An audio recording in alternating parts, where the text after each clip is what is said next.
ළමයි ඔබ සියලු දෙනාටම ආයුබෝවන්. අපි අද දවසේ සාකච්ඡා කරන මාතෘකාව චෙක්පත් අගරු වීම කියන්නේ මොකක්ද කියන එක. එතකොට අපි දන්නවා අපිට ලැබිච්ච චෙක් එකක් අපිට ලැබුණු චෙක්පතක් අපි කරන්නේ බැංකුවට ඉදිරිපත් කරලා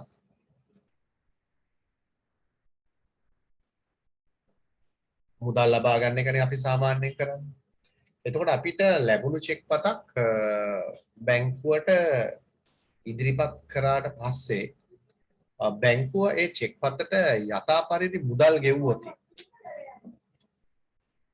යථා පරිදි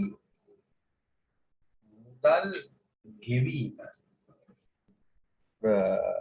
බැංකුවට ඉදිරිපත් කළ චෙක්පත සඳහා බැංකුව විසින් යථා පරිදි මුදල් ගෙවුවොත් අපි කියනවා ඒක චෙක්පත ගරු කිරීමක් කියලා.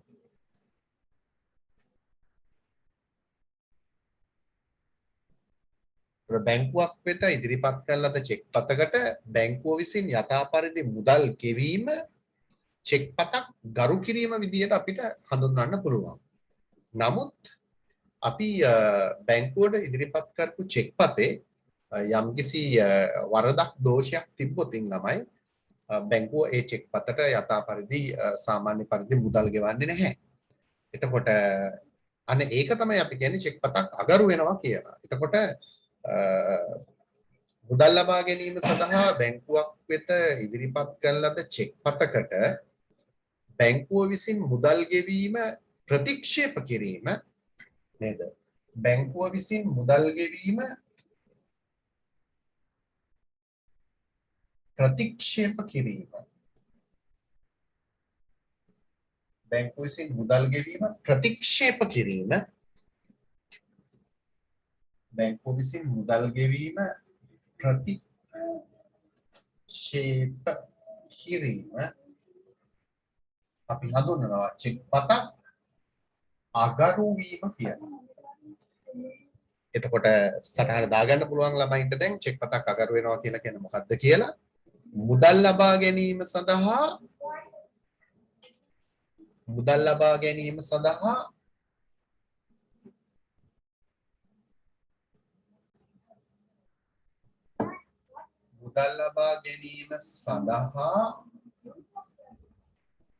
බැංකුවක් වෙත මුදල් ලබා ගැනීම සඳහා බැංකුවක් වෙත ඉදිරිපත් කරන ලද චෙක්පතකට බැංකුවක් වෙත ඉදිරිපත් කරන ලද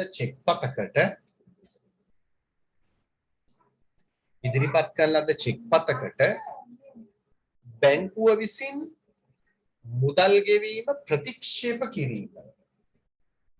බැංකුව විසින් මුදල් ගෙවීම ප්‍රතික්ෂේප කිරීම. බැංකුව විසින් මුදල් ගෙවීම ප්‍රතික්ෂේප කිරීම.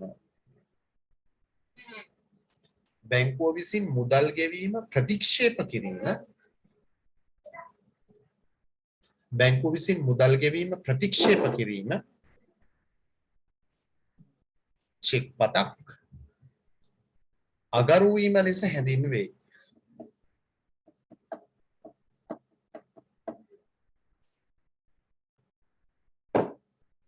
චෙක්පතක් අගරු වීම ලෙස හැඳින්වේ. චෙක්පතක් අගරු වීම ලෙස හැඳින්වේ. චෙක්පතක් අගරු වීම ලෙස හැඳින්වේ. හොඳයි දරුවනේ. එතකොට අපි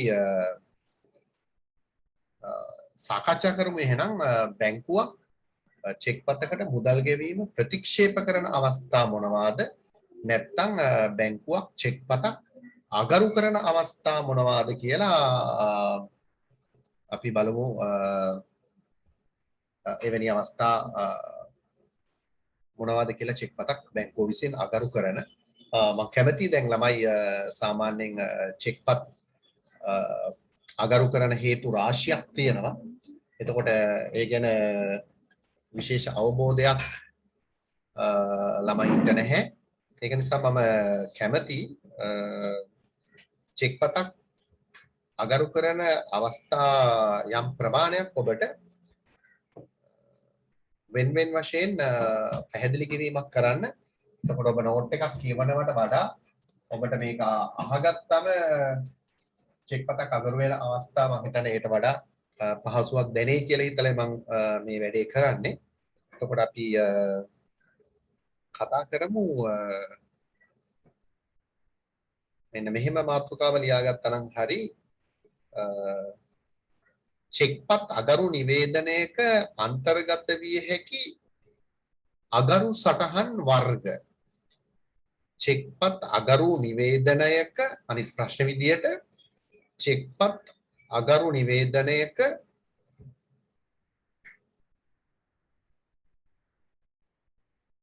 නැත්නම් අගරු චෙක්පත් නිවේදනයක අන්තර්ගත විය හැකි අගරු සටහන් වර්ග අගරු චෙක්පත් නිවේදනයක අන්තර්ගත විය හැකි අගරු සටහන් වර්ග අන්තර්ගත විය හැකි අගරු සටහන් වර්ග අන්තර්ගත විය හැකි අගරු සටහන් වර්ග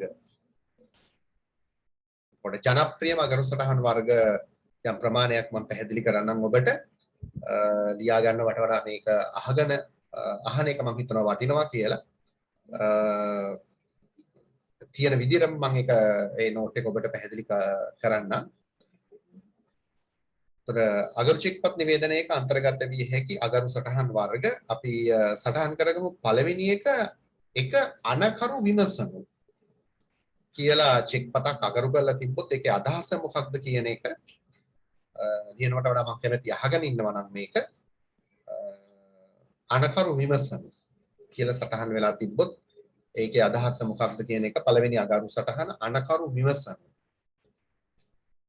ඒතර මේකෙන් කියන්නේ ළමයි මේකෙන් පැහැදිලි කරන්නේ චෙක්පත ගරු කිරීමට තරම් ප්‍රමාණවත් මුදලක් චෙක්පත ගරු කිරීමට තරම් ප්‍රමාණවත් මුදලක් අනකරුගේ ගිණුමේ නොමැති විටක හා අනකරුගේ ගිණුමේ නොමැති විටක හා කියන්නේ ප්‍රමාණවත් මුදලක් අනකරුගේ ගිණුමේ නැහැ ගෙවන්න තරම් අනකරුගේ ගිණුමේ නොමැති විටක හා අනකරු වෙත අවශ්‍ය අයිරා පහසුකම්ද අනකරු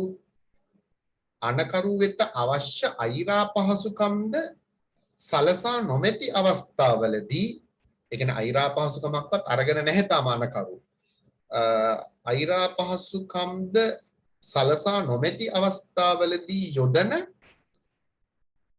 අගරු සටහනකි. රොය හේතු මත යොදන අගරු සටහනක් තමයි අපි කියන්නේ අනකරු විමසනු කියලා අගරු සටහන යොදන්න හේතුව තමයි ඔය මම පැහැදිලි කරේ. ඊට පස්සේ අපි ගියොත් දෙවෙනි එකට අයපත් උපලබ්ධි වී නොමැත. අයපත් උපලබ්ධි වී නොමැත කියලා චෙක් එකක් අගරු කරලා තිබ්බොතින් අයපත් උපලබ්ධි වී නොමැත ඒකෙන් අදහස් කරන්නේ මොකක්ද කියන එක මම පැහැදිලි කරන්න. ඒකෙන් කියන්නේ මෙන්න මෙහෙම දෙයක් ළමයි ගිණුමට බැර කිරීම සඳහා ඇති චෙක්පත් ගිණුමට බැර කිරීම සඳහා ඇති චෙක්පත් මෙතෙක් ගිණුමට බැර නොවූ අවස්ථාවලදී මෙතෙක් ගිණුමට බැර නොවූ අවස්ථාවලදී ගෙවීම සඳහා යම් චෙක්පතක් ඉදිරිපත් වූ විට හා ගෙවීම සඳහා යම් චෙක්පතක් ඉදිරිපත් වූ විට හා ඒ සඳහා ගිණුමේ ප්‍රමාණවත් මුදලක් නොමැති විට ඒ සඳහා ගිණුමේ ප්‍රමාණවත් මුදලක් නොමැති විට යොදනු ලබන අගරු සටහනකි යොදනු ලබන අගරු සටහනකි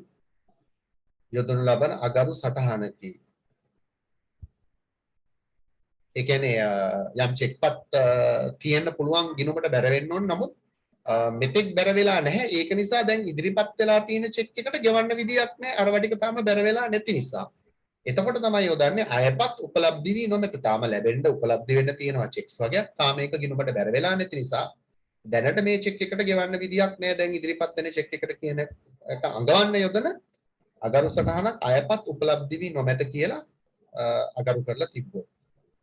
ඊට පස්සේ අපි කතා කරමු තුන්වෙනි අවස්ථාව දරුවනේ චෙක් එකක් අගරු කරන ආදායකයාගේ පිටසන අවශ්‍යය. මම මේක නෝට් එක පැහැදිලි කරනකොට කිව්වා ආදායකයාගේ පිටසන අවශ්‍යය.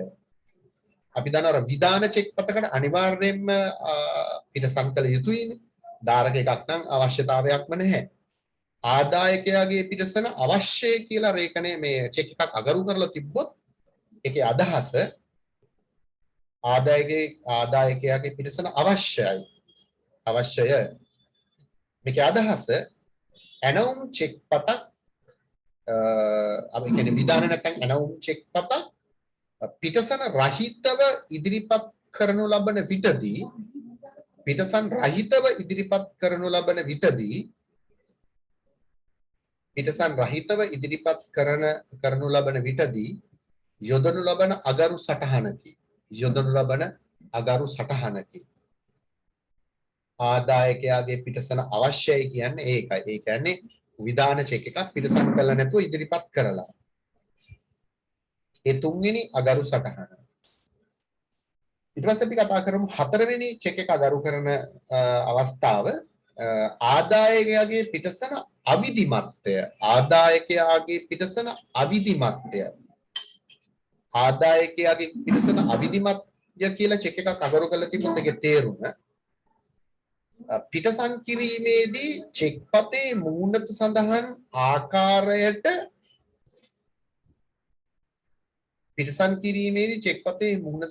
ආකාරයට ආදායකයාගේ නම ලියා නොමැති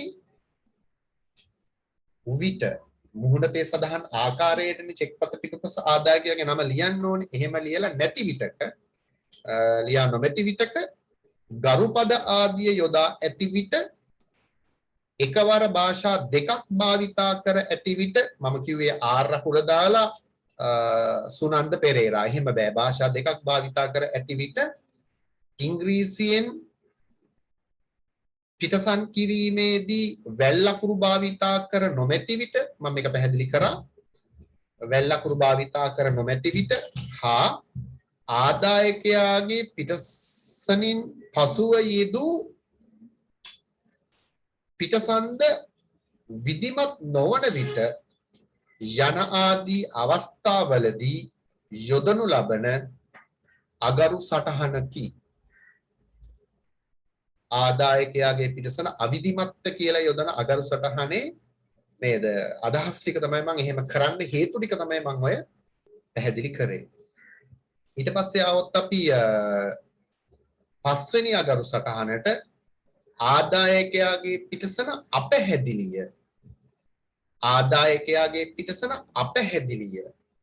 ඒක තේරුම ළමයි පහසුවෙන් කියවිය හැකි පැහැදිලි අත්තකුරින් ඇනවුම් චෙක් පතක් පිටසන් කරනු ලැබ නොමැති විටකදී යොදා ගන්නා අගරු සටහනකි.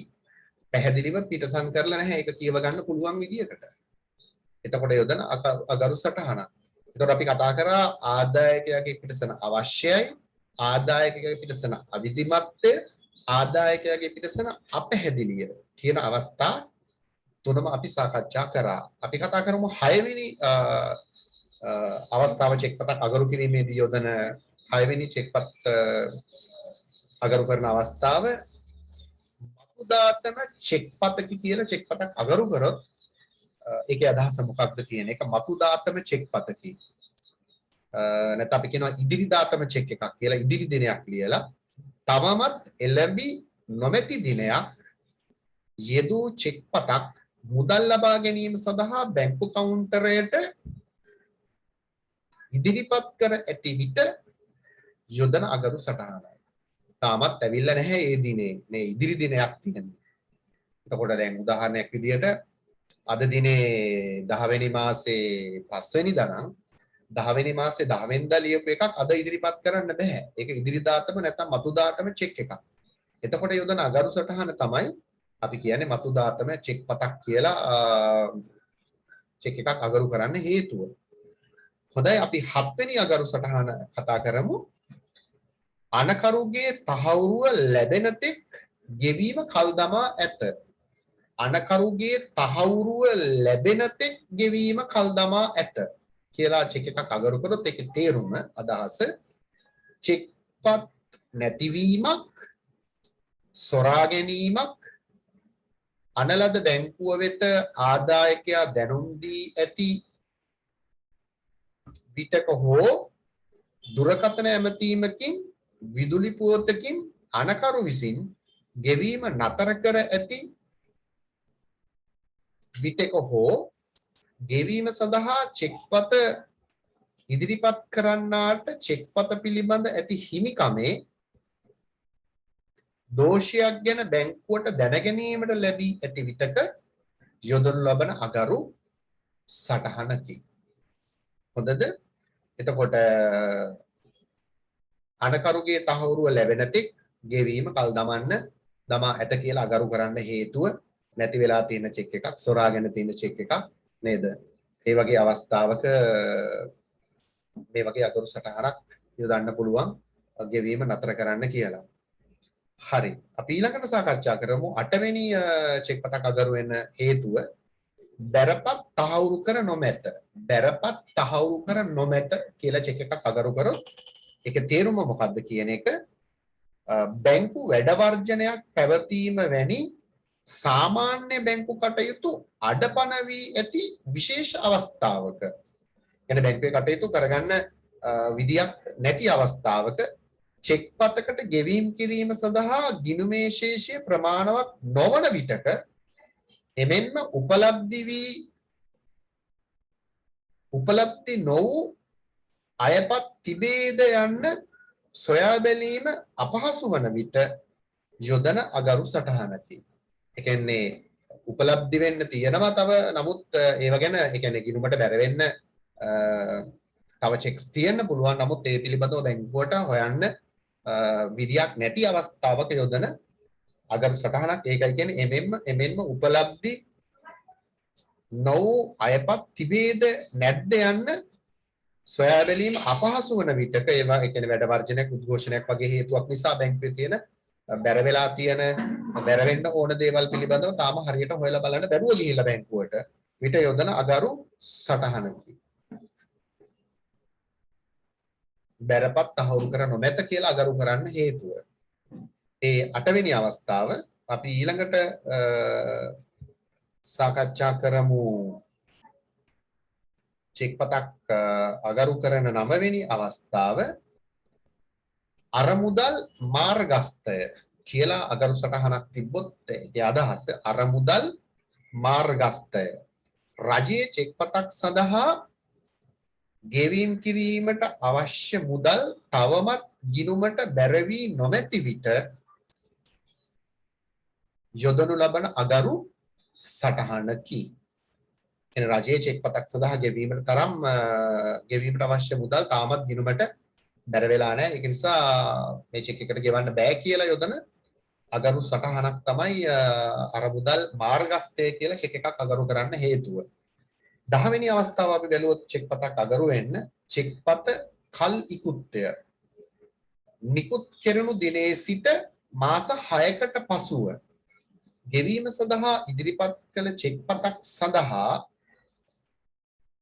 භාවිත කරන අගරු සටහනකි. ඒ කියන්නේ මාස 6 පසු වෙලා ඉදිරිපත් කරන චෙක් එකකට අපි කියනවා ඒකට යල් පැනපු චෙක් එකක් කියලා. එතකොට මේ වගේ චෙක් එකකට කල් ඉකුත් වෙලා නිසා යල් පැන නිසා බැංකුව ගෙවන්නේ. එතකොට චෙක් පත කල් ඉකුත් කියන අගරු සටහන යොදන්න පුළුවන්.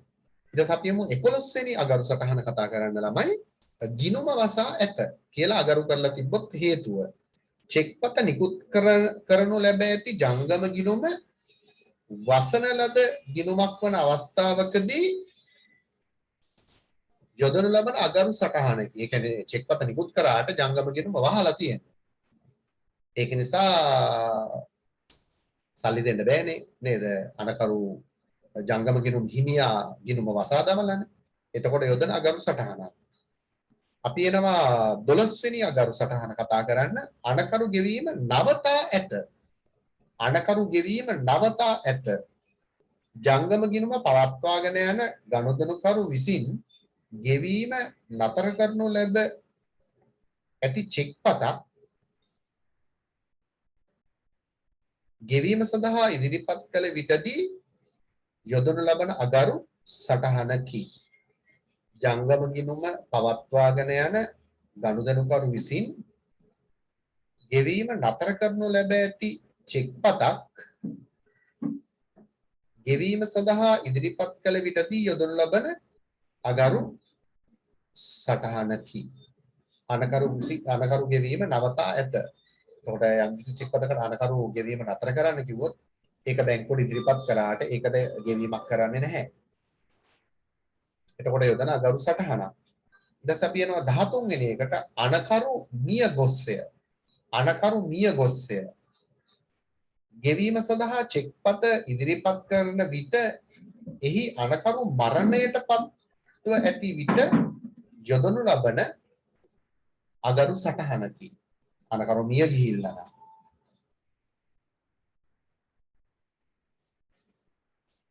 ඊට පස්සේ අපි යමු 14 වෙනි චෙක් පතක් අගරු කරන අවස්ථාවට අරමුදල් බන්ධනය කර ඇත. අරමුදල් බන්ධනය කර ඇත. චෙක් පතකට ගෙවීම් කරනු ලැබිය නොහැකි වන පරිදි තහනම් නියෝගයක් ආදායම් බදු නිවේදනයක් වැනි නියෝගයක් මගින් ගිණුමේ මුදල් තහනම් කරනු ලැබ ඇති විටකදී යොදන අගරු සටහනකි.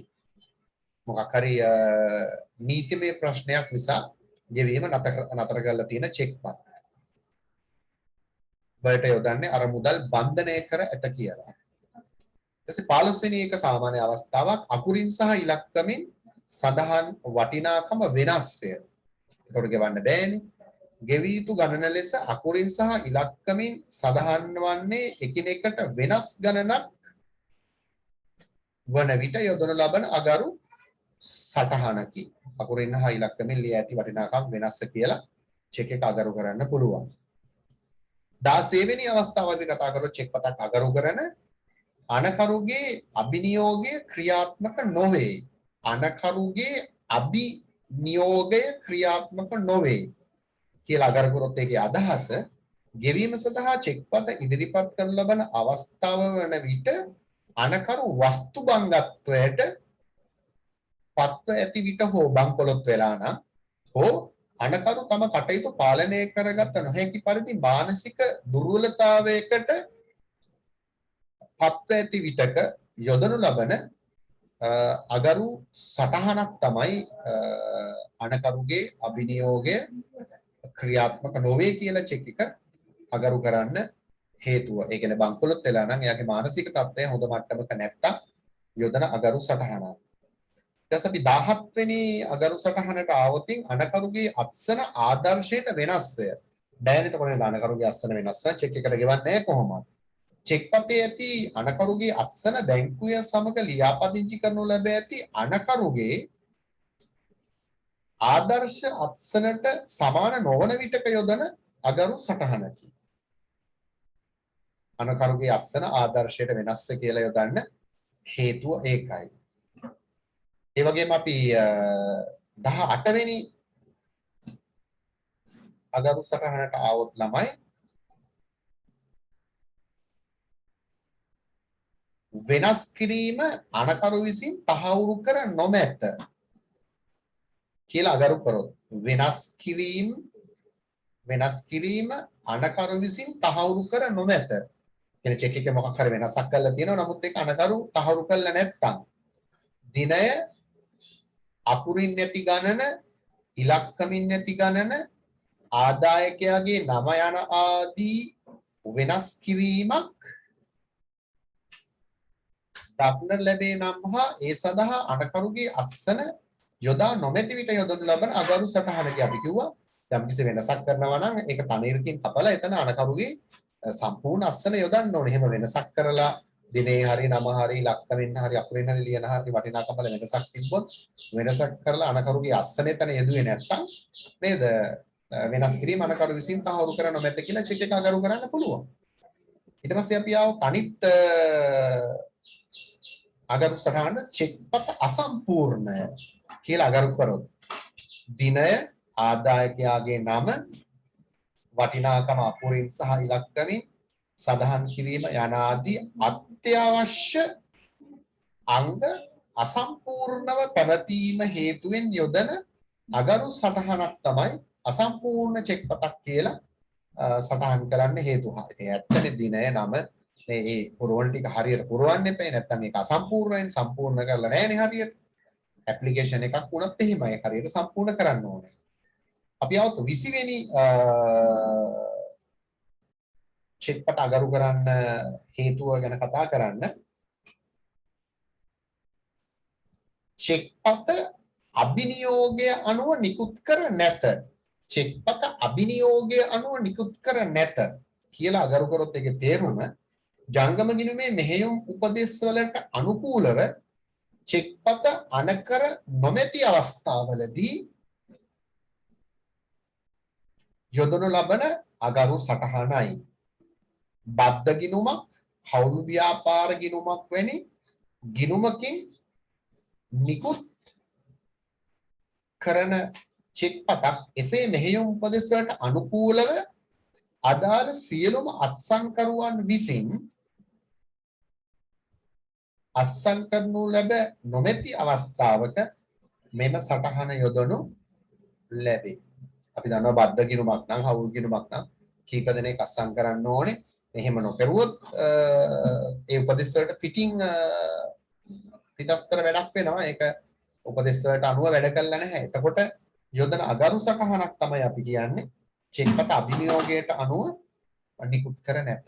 ඒ කියන්නේ ජංගම ගිණුමේ මෙහි උපදෙස් වලට අනුකූලව චෙක් එක අන කරලා නැහැ කියන එකයි ඒක තේරුම. අපි ආවොත් අනිත් චෙක් පත අගරු කරන්න හේතුවට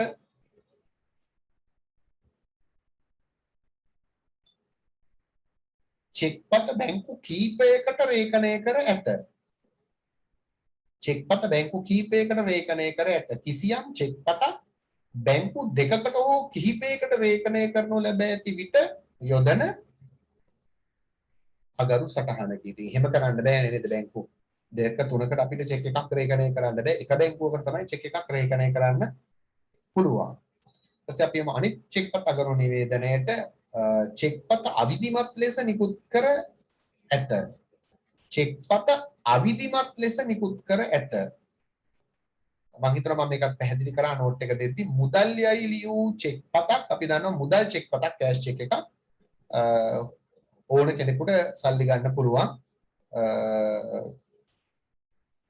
මුදල් යනුවෙන් ලියූ චෙක් පතක් විධාන චෙක් පතක් ලෙස නිකුත් කිරීම. ඒ කියන්නේ හෝ රැගෙන ඉන්නාට කියන පදේ කැපුවොත් ඒක විධාන වෙන තේරුමක් නැහැ එහෙම කරලා. ඒක අවිධිමත්. මුදල් යයි ලියූ චෙක් පතක් විධාන චෙක් පතක් ලෙස නිකුත් කිරීම. ඒ කියන්නේ හෝ රැගෙන ඉන්නාට කියන එක මුදල් ආදායකයාගේ නම ලියන්න ඕන තැන මුදල් කියලා ලිව්වට පස්සේ ඉතින් අනක් කරලා වැඩක් නැහැ නේ, නියෝගයක් කරලා වැඩක් නැහැ, විධානයක් කරලා වැඩක් නැහැ.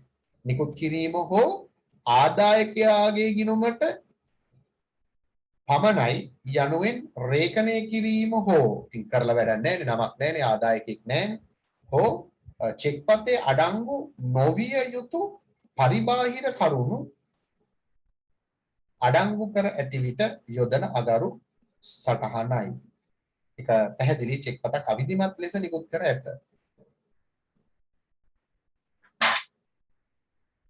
ඊට පස්සේ වළංගු කාලය ඉක්ුත් වී ඇත. වළංගු කාලය ඉක්ුත් වී ඇත කියලා රේඛනය කරොත් වළංගු කාලය දින 30ක් 60ක් යන ආදී වශයෙන් සීමා කරනු ලැබූ චෙක් පතක්. බොහෝ විට රජයේ චෙක් පත්වල තමයි දින 60ක් 30ක් කියලා සටහන් වෙන්නේ. එහෙම නැත්නම් සාමාන්‍ය චෙක් පතක වළංගු කාලය මාස 6යිනේ. එම කාල සීමාවෙන් පසුව ඉදිරිපත් කිරීමේදී යොදනු ලබන අගරු සටහනයි. බොහෝ විට රජයේ චෙක් පත්වල.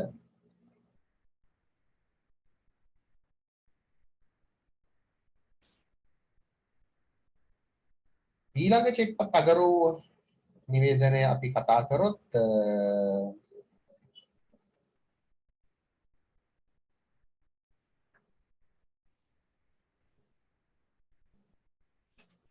ප්‍රතිබිම්බය අපැහැදිලිය. ප්‍රතිබිම්බය අපැහැදිලිය.